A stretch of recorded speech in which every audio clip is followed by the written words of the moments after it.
Estaizu billah. Ash-shaytonu ya'idukumul faqra va ya'murukum bil fahsha. Shayton sizga faqirlikni va'da qiladi. Shayton sizga faqirlikni va'da qiladi. Eng yaxshisini berasanmi? Eng kattasini berasanmi? Nima qilasan undan ko'ra? Keyin bundayrog'ini ham beraver deb shayton nima sizga faqirlikni va'da qiladi deyapti Alloh taolo. Lekin deydi Xudoy taolo, vallohu ya'idukum mag'firatan minhu va fadla deydi. Alloh sizga o'zidan mag'firat va fazlni va'da qiladi deyapti Alloh taolo. Alloh mag'firat va'da qilyapti. O'sha xayr ehsonimiz agar Allohga yoqsa, Alloh xursand bo'lsa mag'firat qilib bo'lib ketamiz azbar. Gunohimiz qolmaydi hech qachon. Bironta gunoh qolmaydi. Va yana Alloh qo'shimcha fazlni ham va'da qilyapti.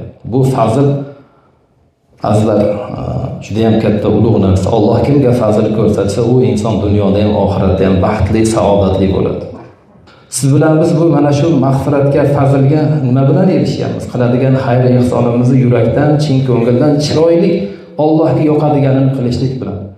Shaytonning va'dasiga emas, faqirlik haqidagi va'dasiga emas, Allohning va'dasiga ishonganimiz uchun mana shunday katta narsani qo'lga kiritib ketyapmiz.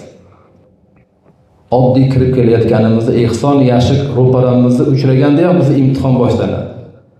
Shayton aytadi, eng kichkinasi lobikning tanligi deydi. O'shani ber, u faqir bo'lib qolasan, puling ozayib qoladi deydi.